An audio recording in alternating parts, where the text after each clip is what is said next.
ભરૂચ જિલ્લાના કુલ 18 કેન્દ્રો ઉપર 3405 વિદ્યાર્થી 173 બ્લોકમાં ગુજકેટની પરીક્ષા યોજાઈ। ભરૂચના નારાયણ વિદ્યા વિહાર કેન્દ્ર પર 2 દિવ્યાંગ વિદ્યાર્થીઓ માટે વિશેષ વ્યવસ્થા કરવામાં આવી હતી।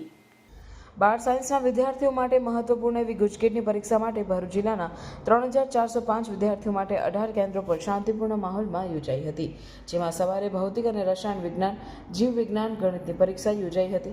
સવારથી જ વિદ્યાર્થીઓ અને વાલીઓ પરીક્ષા કેન્દ્રો પર આવી રહ્યા હતા, જેઓની ચકાસણી કરી પ્રવેશ આપવામાં આવી રહ્યો હતો।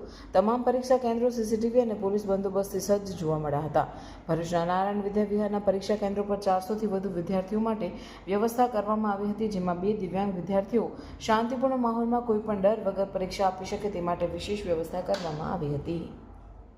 અત્રેની નારાયણ વિદ્યા વિહારમાં ગુજકેટ પરીક્ષા માટે 2 યુનિટ ફાળવવામાં આવ્યા છે, જેમાં 20 બ્લોક અને 400 જેટલા વિદ્યાર્થીઓ પરીક્ષા આપે છે, જેમાં 2 વિકલાંગ બાળકો પણ પરીક્ષા આપી રહ્યા છે।